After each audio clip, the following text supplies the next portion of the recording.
Olá, sejam muito bem-vindos. Eu sou Giovana Fazani e esse é o Talk Tag, um programa do canal Metô, dessa vez em parceria com a produtora Hive, do curso de Rádio, TV e Internet aqui da Universidade Metodista de São Paulo. E dentro do tema Brasil do Amanhã, Perspectivas pós-pandemia, trazemos para a edição de hoje o assunto economia. O ano era 2020, janeiro e fevereiro se destacavam com índices de consumo superiores aos do ano anterior. E em março, que o Covid traz para o Brasil e para o mundo o medo e o isolamento social. Os avanços econômicos pararam e o mês de abril sofre as maiores baixas em transações comerciais no ano. Sabemos que o assunto é bem sério, então para nos ajudar a compreender esse tema tão importante, recebemos hoje o analista de orientação financeira, Juan de Oliveira. Seja muito bem-vindo, Juan. Obrigado, Giovana. Prazer estar aqui. Prazer é nosso. Juan, em que a sua área foi afetada pela pandemia? Como orientador financeiro, percebo que os maiores impactos da pandemia foram isso, então, do desemprego e do aumento do trabalho informal. Hoje o Brasil tem mais de 14 milhões de pessoas desempregadas, é um número que vem aumentando desde o ano passado, mais de 2 pontos percentuais. E a gente vê também que o Brasil ele já enfrentava problemas de endividamento, pessoas inadimplentes, né, pessoas que não conseguem pagar as contas, mas que isso permanece alto na pandemia, apesar do auxílio emergencial ter ajudado, e que as famílias brasileiras seguem se endividando. Então, a gente tem mais de 70% delas endividadas. Com toda essa perda, muitos setores acabaram decaindo, né? Então, além do entretenimento e turismo, que foram bastante afetados, quais outros segmentos sofreram, assim, demais com a pandemia? Os dados da Receita Federal do ano passado mostram para a gente que setores de transporte no geral, então transporte aéreo, transporte de passageiros e transporte público, caíram bastante o faturamento. Então, eu acho que esses foram os setores mais afetados, além de alimentação e entretenimento, que não significa que o brasileiro sem circular estava economizando mais. Então, a gente tem enfrentado mais inflação, uma alta generalizada de preços que a gente sente no bolso na hora do transporte e na hora do supermercado. Pois é, e os gastos nos atingem ainda mais. E mesmo assim, a gente sabe que muitas empresas foram forçadas a funcionar em home office, ocasionando grandes cortes de gasto e com a demissão de funcionários. Sobre esse assunto, temos uma pergunta da Camila de Paula, direto do nosso link. Olá, Camila, seja muito bem-vinda. Olá, boa noite. E a minha pergunta é a seguinte: eu gostaria de saber, porque eu andei pesquisando e vi que o IBGE diz que o desemprego bateu recordes e chegou a 13,5%. Como isso abala a desigualdade social no Brasil? Interessante essa pergunta. É o que a gente viu, né? A pandemia ela trouxe muitos impactos e quando a gente fala de concentração de renda e desigualdade no Brasil, o cenário piorou bastante desde o último ano. Então, tem um índice que mede isso, chama índice de Gini, e ele aumentou. Então, significa que o nível de desigualdade no Brasil aumentou com a pandemia. A concentração de renda vem aumentando. Muito obrigada pela sua resposta, Juan. Respondida a sua pergunta? Respondida, obrigada. A gente que agradece a sua participação. A falta de dinheiro nas contas dos brasileiros, principalmente os de classes baixas, traz impactos financeiros significativos. Muitos acabam até usando suas reservas financeiras em despesas básicas como água, luz e gás. Nesse momento, um maior rigor e uma organização financeira são fundamentais, não é, Juan? É muito importante.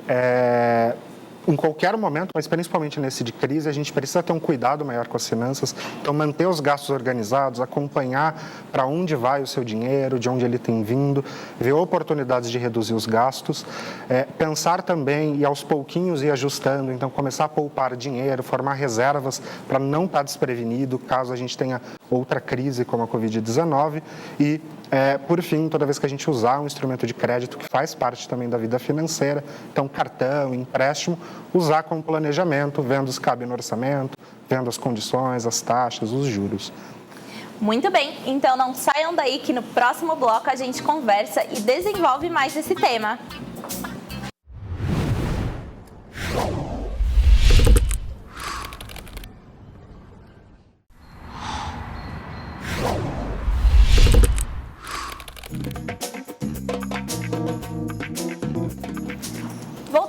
mais um bloco do Talk Tag. Seguindo o nosso bate-papo com o analista de orientação financeira Juan de Oliveira.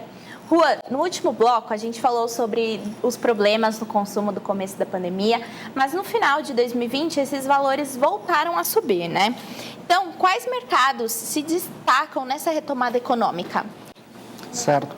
É importante perceber que no fim do ano passado a gente notou uma tendência de retomada para esse ano em alguns setores, como de eletrodomésticos, de materiais para construção civil e de serviços de comunicação.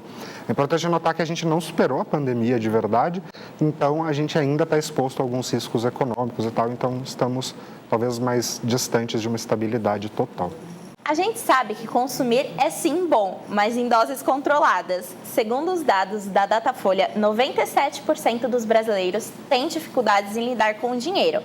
E em um levantamento feito pelo SPC, bem menos da metade afirma ter poupado alguma quantia em 2020. Essa falta de cuidado com o dinheiro pode complicar nossa vida nas crises, mas tem jeito de economizar e organizar os nossos gastos. Não é mesmo, Juan? Conta algumas dicas, como que a gente pode fazer tudo isso? É sim, Giovana. Acho que a boa notícia é que se 97% das pessoas têm dificuldade, então ninguém está sozinho nessa jornada. E aí eu acho que o primeiro passo é entender um pouquinho das suas prioridades, o porquê você quer cuidar melhor do dinheiro, o que você pretende alcançar com isso.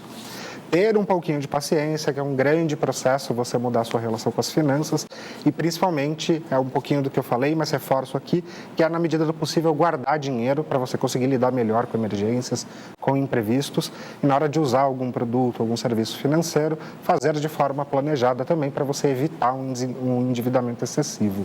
Então, com alguns cuidados, acho que dá para seguir um caminho mais saudável com o dinheiro. Sem dúvidas. Faz uma meta e vai criando pequenas metas até você chegar na sua meta. E para fechar o nosso programa, Juan, gostaria de te perguntar, com toda essa turbulência, né, que a pandemia trouxe para as finanças do Brasil, o que o brasileiro aprende e leva para a vida de cuidados com o dinheiro?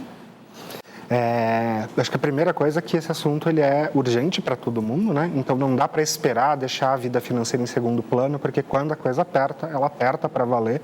Então, acho que o grande aprendizado que veio para todo mundo é esse desejo de fazer reservas, então a gente vê as pessoas mais interessadas nisso e ao mesmo tempo de olhar para o dinheiro com mais carinho e ter uma sensação de eu sei o que fazer, eu sei quais são as prioridades, eu consigo dar conta disso. Então, um grande aprendizado do brasileiro tem sido, você precisa sim cuidar das finanças e é para ontem. Com urgência. Olha, tenho certeza que a gente pode extrair bastante coisa dessas conversas. Muito obrigada, Juan. Muito obrigada a todos os demais participantes. Essa edição do Talk Tag fica por aqui. Obrigada pela atenção de todos e até o próximo programa. Tchau, tchau.